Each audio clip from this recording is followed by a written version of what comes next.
Like nobody else is required to leave their culture at home when they go to work. Nobody else is required to leave the essence of who they are at home when they go to class, right? Yep. And we don't owe people that either. Yeah. I think we've made a habit of it to survive.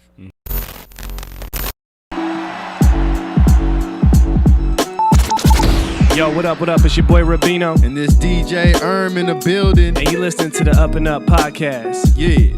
Wait, what are we doing? I don't know, just listen.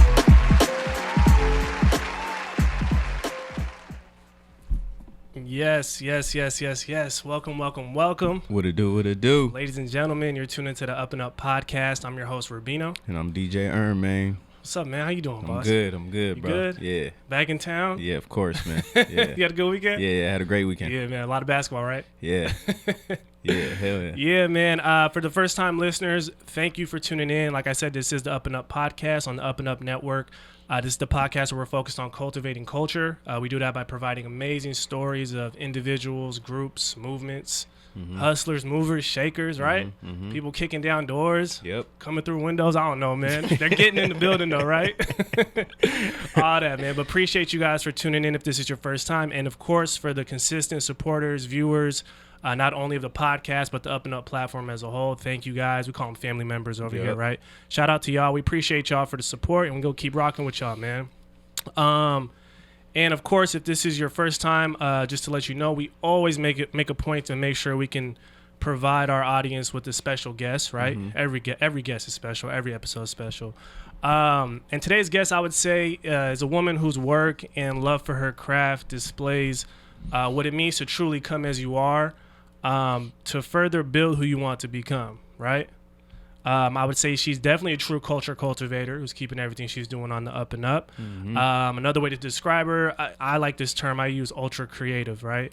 She's an ultra creative with a focus on interdisciplinary storytelling, visual and creative art direction, marketing and branding, entrepreneurship, spoken word, everything, man. Like, I mean, if I just keep going, bro, we'll run out of time, man.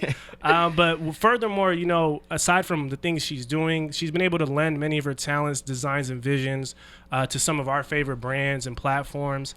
But what's most important is she's been able to add a much needed representation to those brands and platforms, which is actually the ultimate stamp of her craft. So let's just get straight to it, man. Our guest is none other than the amazing Rycheal. Can we get a round of applause, man? Come on. Come on, man. How you doing? East Macon to the world blow up. Come on. Hey. East Macon. Come on, In man. the building. How are you doing? Are you good? I feel good today. I feel like I'm in alignment. Is it the candle too? The candle help a little bit? Yeah, you know, y'all got that ambiance. I walked in here and felt real deep. Come on, man. See, I told you, we gotta get the candles in here, man. Set the All right, vibe. man. Yeah, you're right. All right, man. But thank you for coming through. Of You know, course. long overdue, but we appreciate you, gracing the mic. Now, if you're familiar with the show, we usually start the show with the quote of the day, something to get the vibe right, so... Erm's quote man, obviously. Oh, yeah, They don't let me tell quotes up here, just for the record. So Yeah, for sure. So the quote of the day is fighting for black freedom from the inside out.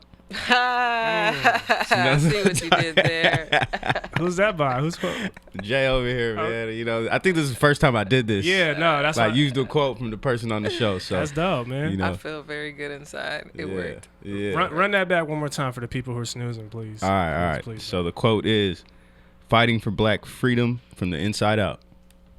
Yes, sir. That's Yep. real. Yeah, That's I real. felt that. No, that's real, man. So Jay, before we kind of get into your story, which is what we love to do here with our guests, in the intro I mentioned that you work heavily focused on the interdisciplinary approach, right? So now, and I know what the term means, but I googled it, right? And Google has a certain definition which states creating something by thinking across boundaries. But for you, like, how would you describe what interdisciplinary work and that method means to you, like, for your creation, if you could? I think it's like learning how to treat the things that I create like a pot of gumbo instead of feeling like I have to keep each ingredient separate. And I feel like early in my career, I felt like I had to do that. Like I needed to pick a side. I can only do one. And so being an interdisciplinary storyteller and artist gives me an opportunity to take what I learned in design and apply that to the photography. Take what I learned in photography and apply that to this other stuff. Take what I learned from typography and apply that to the social media thing where the whole tide is shifting towards type-based posts and things, right? So it's figuring out how to not necessarily feel like I need to choose one, but choose all of them and figure out how they like how to dial the flavors up and down when I need to. Okay. Yeah. So you mentioned East Macon. So Yeah. what was it like growing up out there? He's making Black. Yeah. It was so black, man. And That's the first thing that came to my mind. Man, it was so black, and I mean black in the most wholesome, wholesome ways sometimes. And I know I definitely took it for granted. I didn't think about blackness the way that I do now when I was there, because it was just a given. Yeah. You know, like I was surrounded by it. Like our early education was at a small Christian black private school. We started there and went there through second grade, and then switched to public school, which was still majority black. Like I think we had maybe like a maximum of 4 white kids in the school. Everybody else was black. Damn. That's what school like. And I mean from like this high to like high school, it was like that. Wow. So to the be majority. Yeah. Like I mean like Macon and Georgia aren't like segregated in a literal sense, but you know the geographic separation that comes with like the economic differences happen obviously. Facts. Yeah. And so you end up divided in a way where you do kind of forget that there's a whole world outside of this. And my parents decided that they wanted me to know what the world outside of that would look like. So I went to the all black schools up until my freshman year in high school, and they sent me across town to the engineering program where I was like one of the 3 black kids in the program. Damn. That's a 180 right there. Right. Yeah. Completely. And it was that was a culture shock, and that was a struggle. Yeah. That was definitely rough on the mental, emotional bodies for sure. I was so unprepared for that world. Yeah. Cause like I feel like in the black community we deal with differences, we deal with conflict, but we deal with it in a way that's familiar, and in some ways it's not really equitable in a literal sense, but because it's familiar, it feels like it. It feels like you got a chance in the argument. It feels like you got a chance to hold your own in the fight. Yeah. But whiteness don't work like that.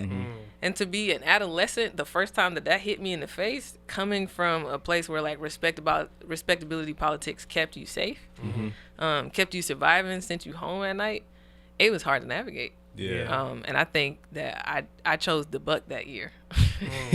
In Yeah. a couple ways. I think I took advantage of the fear that I saw when I walked into the room. I definitely figured out how to use that to my advantage, versus being disadvantaged by it. But also, I think that year made me stand up in my blackness, though, in a way. Like to be in classes with, I had a lit teacher who literally gave me a failing grade on a paper because the concept that I based it off of wasn't a real word, and I went to the dictionary and it was in there. Oh wow. I didn't encounter stuff like that on the black side of That's town. like subjective. That's subjective teaching right there. What am I gonna say though, as the one of 3? Yeah. And and it's crazy because like all of us here, we went to Washington State University, which is a PWI, so we kind of experienced that as well in a sense. But what I learned, it took me till college to learn that like maybe the environment you're in affects the way you learn, right? Like, you know what I'm saying? So 100%. I can only imagine like being at that age and then having to learn, perform, because we all are trying to perform well with our grades and stuff in that type of environment. So yeah, that's tough. It's got to be. Yeah. It was a culture shock for sure, but that only lasted for a year, and then I went back to my side of town with a completely different perspective, and I think that was actually what lit the fire up under my ass at that age, like that young, to be like, no, okay, it's 2 different worlds out here, and at some point there's got to be a bridge, because I didn't know that the white kids had access to this stuff. I didn't even know there was such thing as access to this stuff until I went there for a year, and then to come back to what I was used to was like just insane contrast. But you can look back on it now and see the power it holds, right? Like, I think that's the part about living life sometimes, is like if you reflect, you learn from those experiences. At the time it seemed like what the hell's going on, but it was all by design, right? And speaking of design, so I did read somewhere that you never, like, growing up, you never took art classes, or you weren't indulged in the arts. Is that true? I was all self-taught, just curious. Okay. Doodling the pastime. It was a therapeutic hobby. And it's funny because my mom used to catch me drawing sometimes and be like, go do something constructive. And in my mind, I'd be like, ta-da. But yeah, I think it just kept me quiet. I was a kid who, honestly, still as an adult, trying to figure out how to communicate, advocate for myself, and that was definitely a struggle early on. So I feel like drawing was my way to make sense of everything I couldn't say, in a way, or just drown myself in something that felt safe to express myself in without having to navigate the politics of language. There's a lot of politics in language. Yeah, for sure. Lot. So what were some like turning points, like defining moments where you're like, all right, I'm gonna choose this path over this path, or, you know, The fork in the road. pretty much. Yeah. Yeah. I think there was a couple of them.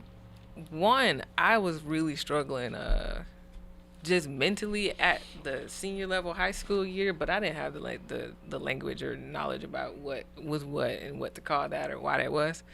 So I was just frustrated, and I was like, I don't really want to throw my life away, but I know I don't have the capacity to invest in myself really or apply myself. So I'm gonna just go to the military. And a couple of my teachers was like, no, you're not. Absolutely not. I don't care if I gotta pay the application fees myself, and they didn't have to, but the point was that, like, no, I'm not gonna let you settle. Yeah. And so I'm grateful for those people in my village, not just at school but at home too, who didn't let me settle for that. But I still tried to take the safe route.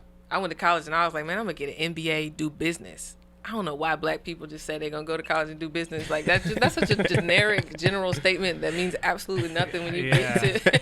It's like we're like do what in business, right? Yeah. But that was what my mindset was, and so I went and took a general business degree path and was miserable. Like I failed so hard that first year, and I mean it was terrible.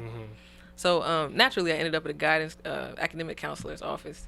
She looked at me. She was like, "You clearly don't care about this." And I mean, touche, I didn't. And so she started asking questions like, "Well, what is it that you're passionate about? Like, what is it that you care about?" And so I'm like, in my mind, I'm like drawing art stuff, but you can't. I'm trying to eat though. Yeah. Like that's fun, but I'm trying to eat though. So she was like, "Well, why don't you try graphic design?" And I had never heard of graphic design before. I didn't know what that was. But she was like, well, you got to take an art class elective before you can apply to enter the program. And I was like, all she had to say was drawing class, and I was down. It was not the kind of drawing that I thought I was signing up for. Where's the paper? Where's the pens? No, it was like sit in this hallway and draw the perspective of the hall, like draw it was wild. But it was enough. That was a drastic shift though, because I think, well, first of all, my transcript shifted drastically. Like I got back on like Dean's list, like all this other stuff. Clearly, like when your heart and mind is in something, like you commit on a different level. So I feel like I found my passion, like what made me come alive when I made that switch. And it also emboldened me in a way because nobody where I was from was going to school to do art, let alone computer art with no structure and stuff to it. And still like one of 3 black people, and that just made me even hungrier about it. Like, you embraced it. You embraced that. Yeah, clearly I'm a sheep. I mean, the black sheep thing is a curse if you see it that way, but I mean, I feel like it's also an opportunity to like diversify an environment, and sometimes you have to do that with your presence before you can do it with anything else. And I feel like that was when I realized that, like, okay, I'm out of place, but absolutely in the right place at the same time. You're exactly where you need to be. And that's man, very aware. Very aware. Because I know my ass. I think I tried to do electrical engineering my freshman year, and I was like, hell no, I'm not doing it. I guess that's some awareness, you know what I mean? But you know what I'm talking about too. It is though. You know, because everybody thinks I got to be engineer, lawyer, doctor. All right, I'll just go engineer. That sounds cooler. And then you're like, nah, I'm not doing that. But so it sounds like in college is kind of when it started building, or the seeds were planted, I would say. And obviously, you know, now you're doing a lot of great work, and it is a full-time career. But can you recall like when it kind of clicked for you, like when you felt like that affirmation where you're like, all right, I'm here, I've arrived. Because it's one thing to like be curious and like, okay, I like what this is feeling like, but then like you know when you arrive and you know you're about to just go for it. Can you recall a moment? Honestly, a few weeks ago when I put my notice in for my job to do this. Ooh, really? Yeah. I got to a point where I couldn't compromise anymore. Like the amount, and I'm aware that there's a lot of privilege that comes with that. I'm aware that not everybody is able to do that, but I feel like that makes it even more necessary for people like me to step out and do that, to say, yo, like, you can put your time in if you need to, but putting your time in should never mean that you lose sight of what you're doing for you. Like, if you can't do this and that, if it's making you choose, it's the wrong thing. Nothing in alignment will cost you your peace, your capacity, or your enthusiasm at the end of the day. That's real. And so I feel like there's a difference between making compromises and making concessions. And I feel like I got to a point where I had to come to terms and be honest with the fact that I was making concessions that honestly, quite frankly, I couldn't afford to make. It's not just about me, and it's not even just about the people who are coming up behind me. Honestly, it's about the people who came before me and all of those ancestors and everything that they were fighting for and all of that abundance that they deserve that wasn't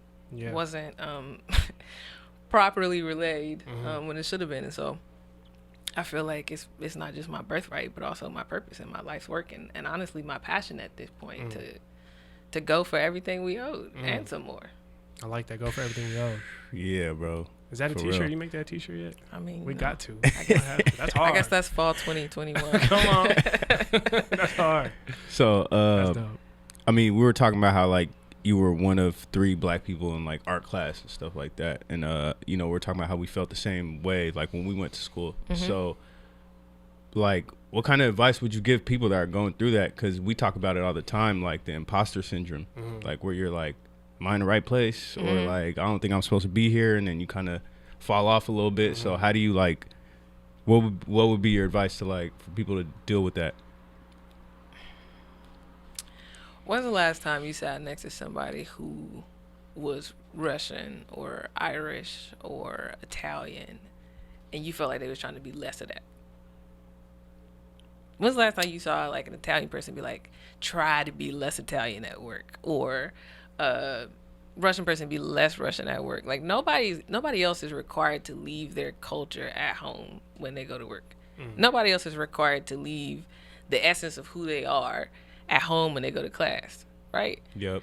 And we don't owe people that either. Yeah. I think we've made a habit of it to survive. I mean, it's an extension of respectability politics, in my opinion. The imposter syndrome is. Yeah. Because it's like, I don't want to be fully who I am because that might make you uncomfortable, and therefore I need to make myself smaller in this space. It has nothing to do with whether or not you belong there. Yeah. Absolutely nothing. Yeah. You wouldn't have applied if you didn't think that was what you were supposed to be doing. Yep, You know what I mean? exactly. Like, you wouldn't That's have gone facts. to the function if you didn't think that was where you wanted to be. That's real. When you get there and other people make you feel like you don't belong, or you are afraid that they may feel like you don't belong, you start to like minimize these parts of yourself that make you important. Yeah. Like you shrink the things that make your presence the most powerful in that space. Yeah.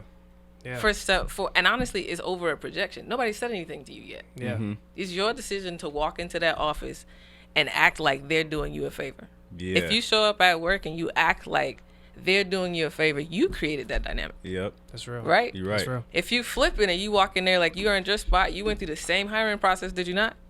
Yeah. You went through the same trainings, Yep, did you not? exactly. As everybody else. That's real. Yeah. So why are they doing you a favor by being there? That self-talk is real. It's self-talk. real. It's like when I say fighting for black freedom from the inside out, I mean like there's stuff that whiteness puts on us, and there are I'll say like these external casualties of white supremacy that we take and internalize. Yeah. So it's like you fight the violence on the outside, but a lot of us forget to fight and push that shit out Yeah. from the inside. It's You're like, right. no, you gotta You're right. shift. You You gotta- gotta shift the power dynamic. Yeah. Nobody is gonna hand you power that makes their tactics less effective. You have to show up and say, no, I know what you want. I see it. and I'm not playing that game with you. Yeah. Right? Yeah. It demands a different level of respect. When you walk into the office, they won't talk to you like they talk to everybody else. They won't hit you with the same stuff that they hit everybody else with when you make it clear that you know who you are and you know the work that you bring. And so do they, which is why they pulled you into the situation, especially as black people. If you're one of 3, they know why you're there. Yeah. They absolutely know your value. Yeah. They're hoping you don't. Yeah. And a lot of times we show up and affirm it. Mic drop. Yeah. We'll pick back the mic. Pick it back up. That's real though. That's real, man. That's because that actually kind of goes into kind of my next question, because you have you definitely have been able to track your work and things that you've done, and so working with like brands such as Amazon or say Under Armour or you can name another one. Like, what was like, I guess, your first gig, I guess if you want to call it corporate gig or kind of like official gig? What was that like for you? Did you have to kind of fight that at first, or did you initially come in and, you know what I mean? No, I had to fight it. And what's funny is that they kind of tell you they know your worth, but we get so like caught up in like our head that we don't see it. Now, retrospectively looking back, when I got that first agency job that gave me access to these projects with these bigger brands like Gatorade, Under Armour, etc. The first peer review I had was like, we want to see more of who you are. We want to see the ideas that you push to the side of the artboard. Oftentimes, what I keep seeing as your manager is that that's where the magic is, and you keep talking yourself out of it. This is stuff that was in my reviews back then. This is coming from an agency that hired me, gave me a full-time offer after I was a contractor with them for 3 weeks. That, first of all, that was demonstration number 1 that I had value. Yeah.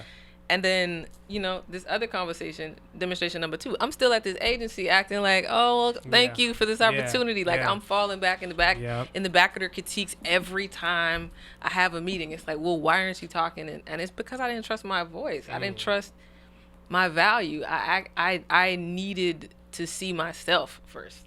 Like, we get really angry about not being given what we're worth, but do we know what that is? Can you quantify that for yourself? And you have to quantify that for yourself in order to demand and project that externally. And so I feel like that agency was a wake-up call, because it was the first time that I felt like I had the chops, and at every turn I was talking myself out of it. And honestly, that Dwayne Johnson project was the first time that I took the brakes off. I was like, you know what, we're gonna go for it this time, whatever.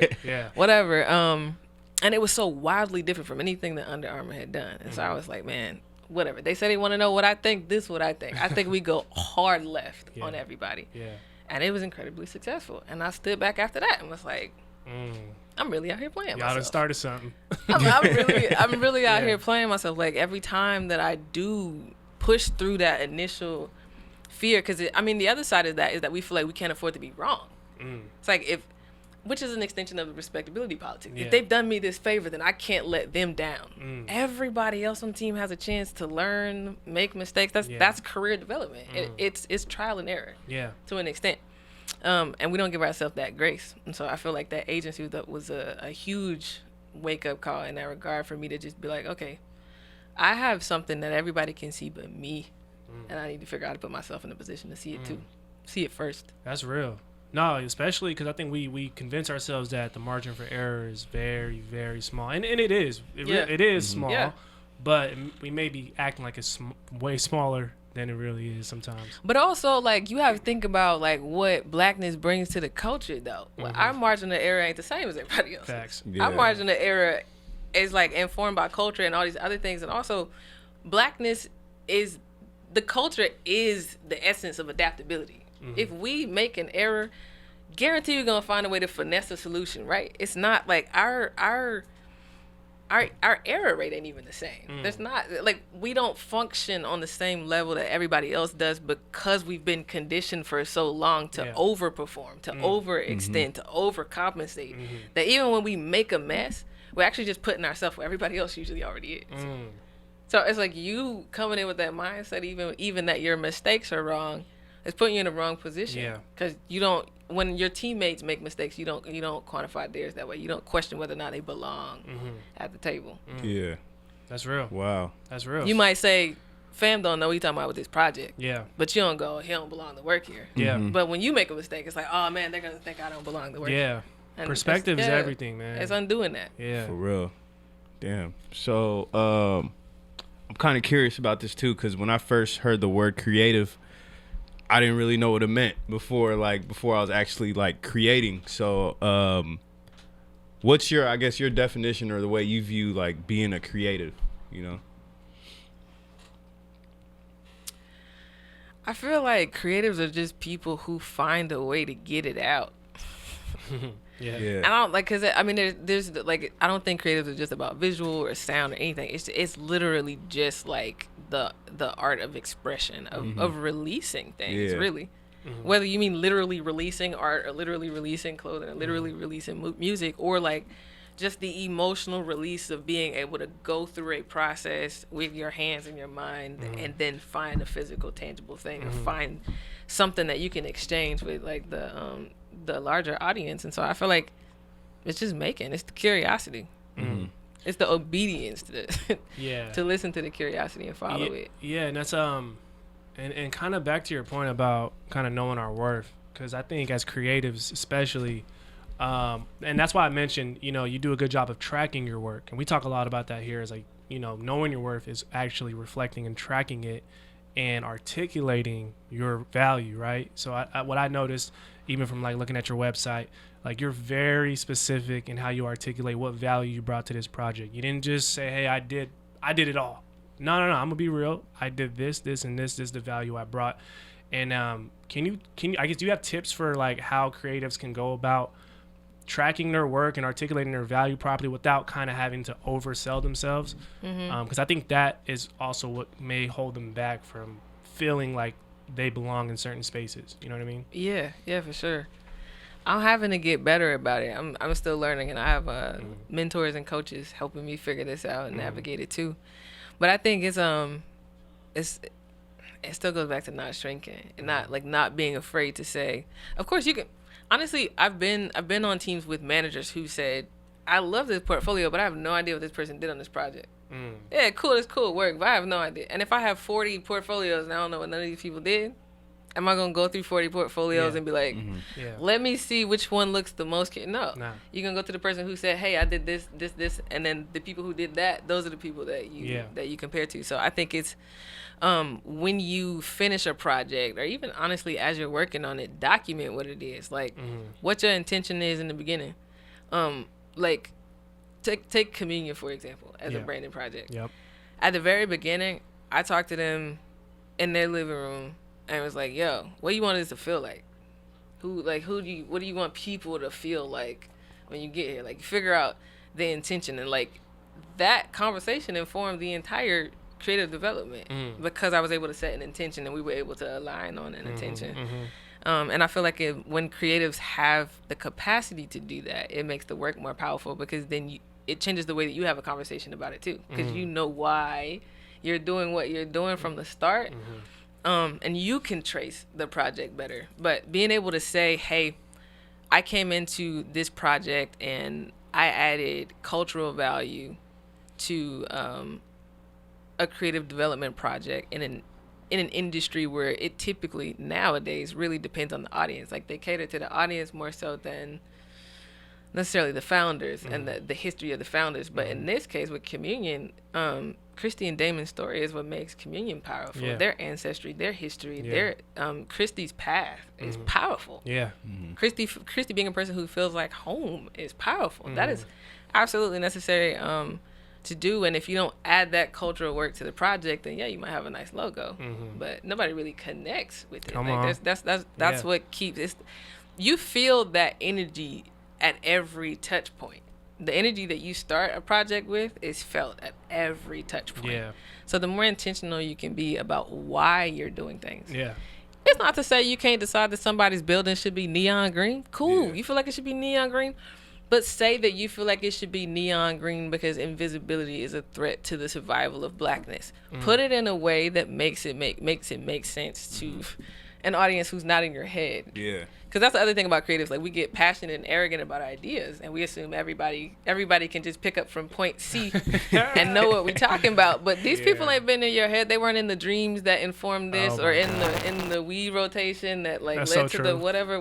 Yeah. Like, we get so deep in the stuff that we forget that there's a whole conversation we've let people out Exactly. of. How do you not get it? Yeah, and it's because you ain't told them. But think about it. When you're at the event and somebody asks you in person, "Yo, what's the story behind this?" and you talk to them, how often does that turn into a sale? Exactly. How often does that turn into a follow? And not just a follow, but somebody who follows your career path. That is also important. That's real. There's plenty of creatives out here, amazing creatives, aspiring, and some are already established who juggle all of that, right? But like, how do you juggle all of that? Because I think sometimes there's somewhat of like a pressure to feel like I just need to focus on one, right? I can't be like doing everything and half-assing everything and not getting nowhere. So do you have some advice for that as far as how to really structure it, or does it take structure? I do. I have two answers. I'm gonna say that like black women be helping me, and I'm gonna gas them all day long because they do be helping me. I look to so many black women for like mentorship, advice. Like, tell me what you know. You put me on game. Let me know. Like, I'm gonna tell you where my head is, and you help me make that make sense in reality, and ground it for me. And so, Marie Cadet is also just another mover, shaker, incredibly powerful community member, and we were just rapping, and she was just like, you can just decide to do it by seasons if you want. If you want to just do photography this season, that's okay. If you want to do design this season, that's okay too. If you want to do drawing this season, that's okay. If you want to do drawing and photography, just make sure you're not trying to do too much at one time. It's like, you can do it all, but you don't have to do it all at one time. And that wisdom shook me a week ago, and I'm still sitting and marinating with it. And I think the other side of it is something that my village has been telling me for a while, is that you have to keep yourself in the work. That's not to say that you have to become the brand or be the face of the brand, but you have to keep yourself in it, like, to avoid dividing yourself into all these different entities that end up pulling you in all these different directions. I think when the thing that made it magical for me was when it clicked that with Underdog Co. and Rycheal and this creative direction and photography and these poems, I'm doing the same thing. I'm telling my story from the perspective of somebody who's taking the heaviness I was given and figuring out how to transmute it. That's ultimately the core of what I've been about for quite some time. It's like, okay, cool, I don't want the drama to define me or whoever's coming after me. So where do I put my investment now to break some of that load apart, even if I can't completely decimate it, which is what I'm after. But I'm gonna at least lighten the load. And when you figure out what that core principle is, and you can tie everything to that, it doesn't feel like division anymore. Like, Underdog is just me saying, yo, if you're in the part where you new to this hustle, you in the depths of this hustle, trust your struggle, man. It's gonna be straight. It's gonna hurt for a minute, and it's also like them gains on the other side gonna feel real nice. Like, that's what Underdog Co is. It's like, that's where you are. I like that. This healing and active resistance stuff, it's like, okay, cool, you at the point where you're ready to do your shadow work. Do your shadow work, look at the ugly, and love yourself anyway. Be soft with yourself in the places that everybody else was hard, that everybody else was judgmental. You poured the love into those places. All of those wounds from people who didn't keep you safe, you decide to keep yourself safe the next time you find yourself feeling like that. Like, I'm saying the same thing. It's just changing the filter based on what the medium is, or adjusting the medium based on what the message is. But I'm not dividing myself into anything separate. I'm saying one thing in 7 different languages. And that way I'm figuring out how to connect with the people and not necessarily figuring out how to pander. I don't have to figure out what product to come up. I don't have to force anything, because it's all an extension. It's more natural. The core value, and it's all in alignment too. I can see. Yeah, that's dope, man. And because 2020 was such a rough year for many reasons, right? Many reasons. And you being a creative, and there's other creatives in the room too. It's like you see it a lot. Like, I'm not working unless I'm inspired. Like, I'm just chilling. I'm not doing nothing. But like, and then the longer that period tends to go, right, it really kind of like, it starts to get a little heavier, right? So do you have advice for creatives who may go through those uninspired periods, and how to, not because you can't force yourself out of it, but like how to stay positive and like optimistic during those periods? because everybody goes through it, really. It's a natural. First of all, just don't judge it because everybody does go through it. Facts. And the second thing is just to stay connected to creativity, even if it's not the thing that you're doing. Like if you a producer and you used to making beats, but you're in the rut, cool. That go listen to like some different kind of music. Like go to a different club. Like stay connected. Yeah. But do it in a way that's not requiring you to perform. Like take the performance aspect out of it and just go connect with the thing that made you fall in love with it. And nine times out of 10, that's real. You're gonna find yourself like, dang, I like this. And I'm like, oh man, I'm gonna go put that, like, before you even know it. Same thing with creatives. Yeah. You get in the creative block and you can't figure out what to do with this design, or sometimes like I get stuck and I get bored with like the type of photography that I'm taking.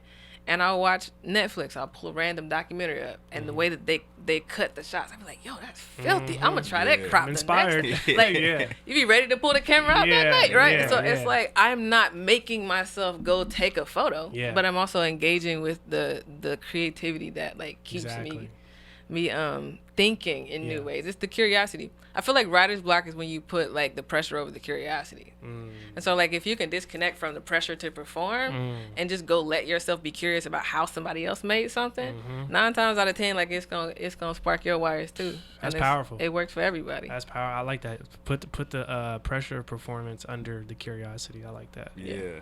So you go back to like just learning the basics. Yeah, you forget to play after a while, right? Yeah. Because your ego and your pride get in it, so you be like, oh man, I'm a beat maker, so everything I make gotta be filthy. And sometimes you be a creative block because you blocking yourself. Like, cool. It's not a banger like the last 7, but that don't mean that you trash now. No, that's real. Getting out of your own ways is an art in itself. I feel like learning how to do that and mastering it. 100%. That's dope, man. Just drop some gems out here, man. For real. But they're just flowing out. You know what I'm saying? She ain't even dropping them, man. They just flowing out. I appreciate that. I was actually looking at some of your work, and you had used the term Black urbanism as taking up space as a Black person in America, and you called it an act of heroism when doing that. So we kind of touched on that a little bit earlier about like the imposter syndrome and stuff. But when you use a term like heroism, like, can you speak to kind of why you chose that? Yeah, because I think given the context of what we come from, man, like in this country, like our ancestors had on suits. I mean, this back when cats was shining their shoes on a daily. Like nobody, like they was tip top, like clean pressed, dressed in respect, dead. And still ended up, strange fruit. And so when you think about that and how even at peak respectability politics, we weren't safe. We weren't even safe in the minstrel show they created for us, right? It kind of inevitably brings you to the question of like, well, if I wasn't safe when I was performing for them, why would I deny myself the freedom of not performing for them? Like, and I think that's what I mean. I think for Black people to decide at any turn, bruh, okay, I'm in corporate and I'm gonna keep my fro. I'm in corporate and I'm gonna keep these locks. I work in this and I'm gonna do this. I'm a curvy woman and I'm gonna still wear these shorts out and everybody's gonna be okay. It's choosing these little things that other people don't really have to think about on the level that we think about and overanalyze. Like every time you decide you're gonna do it anyway, that's mad powerful. Somebody else sees you and it's like, wow, that's real. Wow, that's bro. Real. Like, wow. Like so I worked at Amazon for almost 4 years, and no lie, every time I wore my Kente head wrap, first of all, I wore the Kente head wrap the first day that I met the last manager that I worked for, just because I was like, let's just get all the cards on the table off times. I want you to know what you're getting into before you sign up for this. Yeah, facts. And he ended up being cool, but the point was that I was tired of hiding at that point. But literally every time I walked through the building, like the Black women and like double take, break their necks. Because I mean, I'm walking down the hallway, but like my white manager was like the director of so and so and so and so, and so like to make these little things that feel small to me, like me wearing a head wrap is me hiding my edges 9 times out of 10, but she think it's powerful because but she's not seen anybody be that, like, even if they wear a head wrap, it's muted, it's whatever.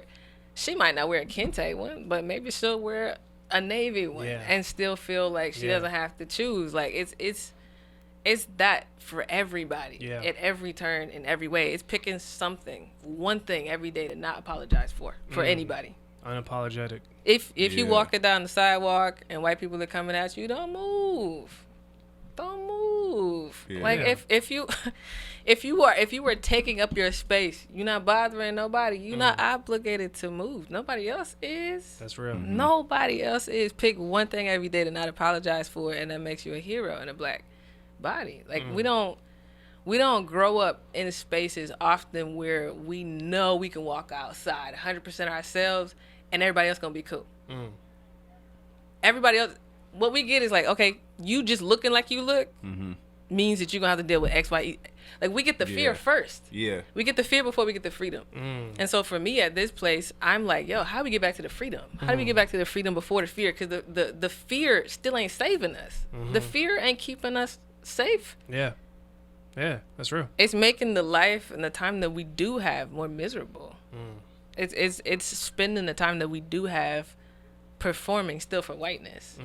And all these little ways that you don't think add up, but eventually do. Like that's how you hit burnout. Yeah. Burnout is literally resisting what feels natural to you. It's moving against what your body or your emotions or whatever are telling you feels good.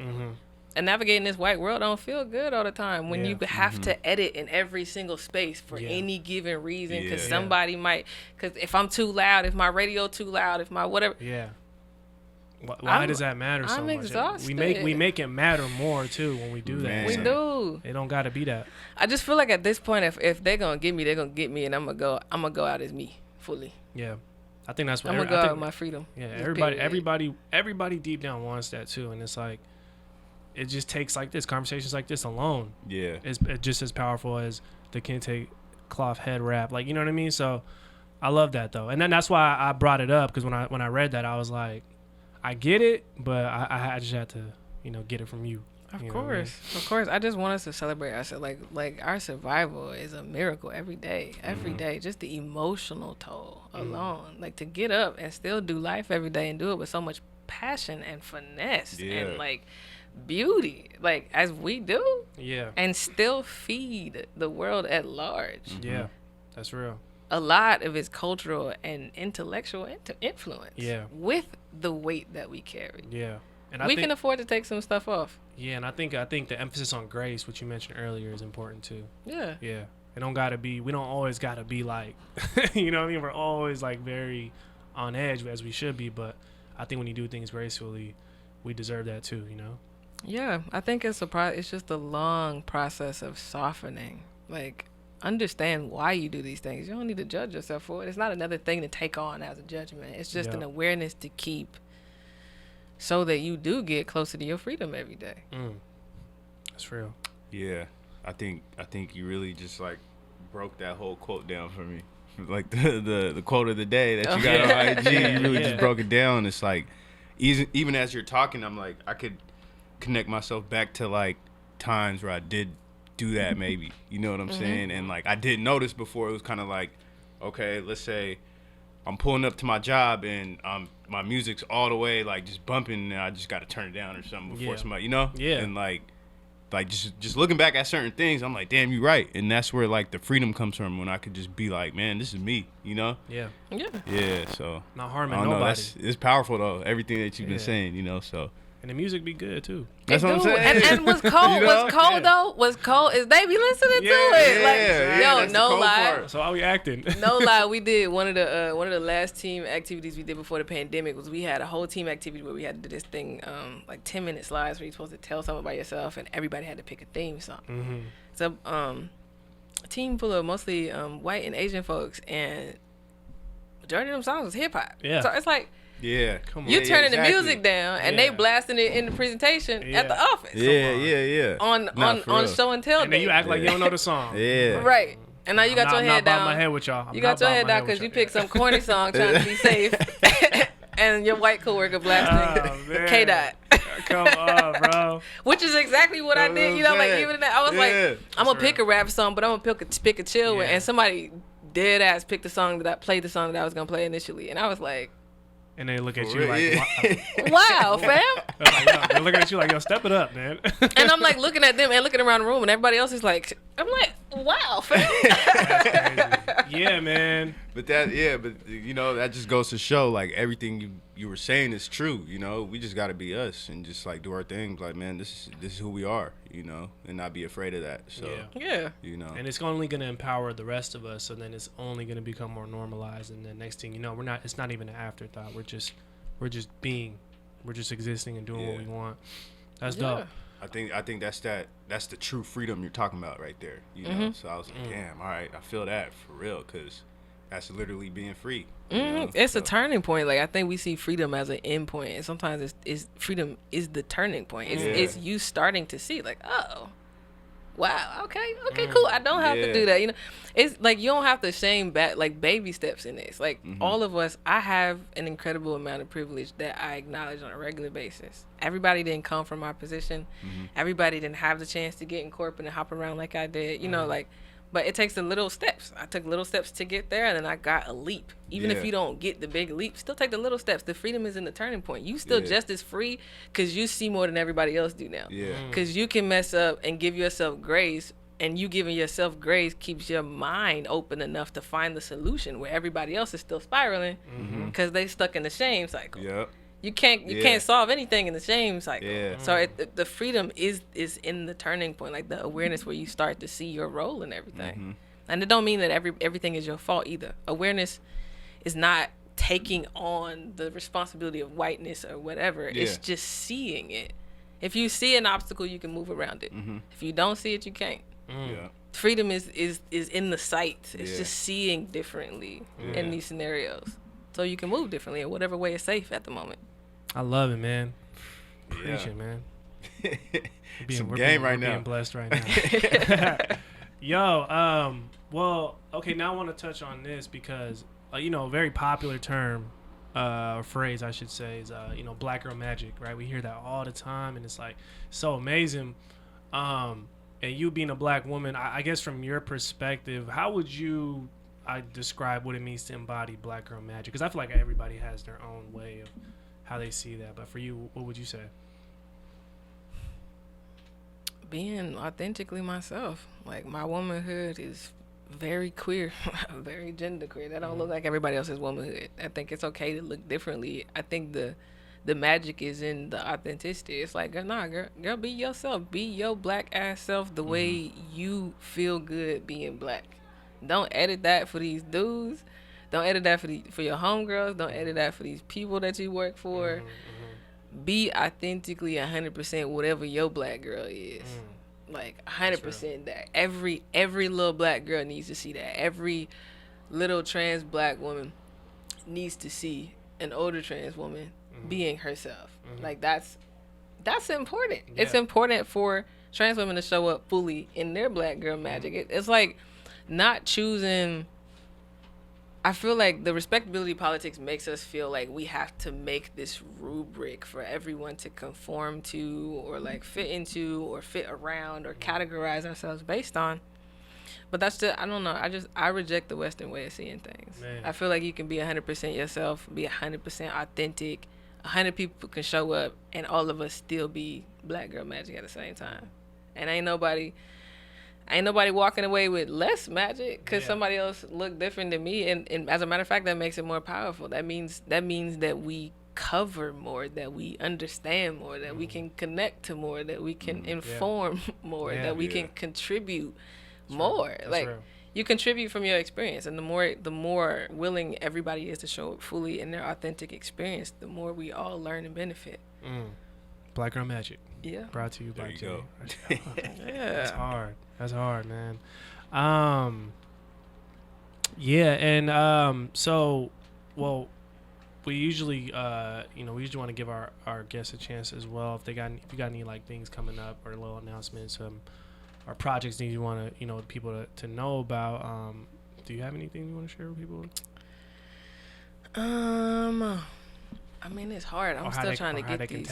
I'm trying to get these trademarks passed through. I just want to drop my stuff so bad. But I got burned one time, so I'm trying to like, do it right this time. So I'm like, oh, I want to tell people what I got. That's good. I know we know you cooking. You're always up to something. We know. But no, I have a brilliant team of Black people helping me revamp my website, and so that will be relaunching soon. Okay. And, folks can sign up for my newsletter at humanizingBlackness.com. Okay. There's a newsletter sign up link on that page. Okay. That's the one that's getting the makeover. Shout out to Black women for being amazing at all things that they do. Always. Powered by Black women, always. So humanizingBlackness.com, Instagram, Rycheal. That is JRYCHEAL on Instagram and Twitter. I drop gems and thirst traps semi-regularly. Thirst trap. Look at the balance right there. I love it. You know, it's about the range for me. Come on. It's the range for me. Nah, that's dope. I am authentically a very profound thirst trapping human. So it's normal. It's be all of it. Embrace it all. But yeah, just tap in on the socials. I feel like that's where I'm at. I'm just cooking on the low. We love it, man. We love it. And you know, it's just dope to see the progression. Like again, everybody, you know, everybody we have on this show is like obviously doing their thing and building and, you know, embodying what it means to be on the up and up and just keep grinding and keep going. But man, I already foresee amazing things for you in the future and your team as well. Thank you. I appreciate it. Now, if you're familiar with the show, we usually before we let you go, we usually always ask our guest. We always ask our guest. I don't know why I just say that. We always ask our guests this question before we get you out of here. So, if you can, what's one word to describe what keeps you on the up and up and why? One word.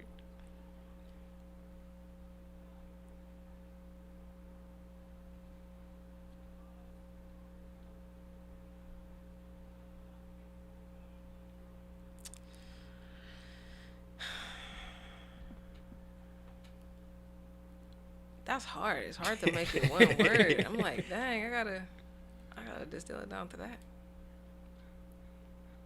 I feel like the word changes. It does. Well, in this moment, what's one word that describes what keeps you on the up and up? I'm gonna say compassion. Mm. I'm gonna say compassion. I think the last 2 years, but specifically the last 12 months, have definitely taught me how powerful compassion is. Like, compassion is the medicine. It's like at every moment where I've wanted to judge myself, I've challenged myself to offer compassion instead, to like soften where I want to punish myself, to like take a step back and be gentle when I want to be hard on myself. And the more I've done that, the more I've been able to do it with other people, and the more I've just been able to see and connect with people. Just because I'm learning how to be softer with myself, and I feel like the softer that I am with myself, the more safe I feel to be a curious Black person. And that's unlocking creativity for me in a way that I've never experienced. Like, giving myself the emotional capacity to be curious by like softening in these areas where I'm used to being really rigid. It's teaching me how to not only just like open up to people, but open up to like the work, my creative channels, my spiritual channels, like everything. I feel like I'm tapped in finally. and it started with me softening for myself. So I feel like that's powerful. 100% it right now. That's powerful. That's a powerful word. Yeah. Is that the first time we got compassion? I think that's the first time, yeah. We got that word. Come on. So, yeah. Come on. Let's go ahead. I love it, man. That's powerful. Thank you for that as well. Thank you for, man, the many gems you've been giving us and the audience members and those listening.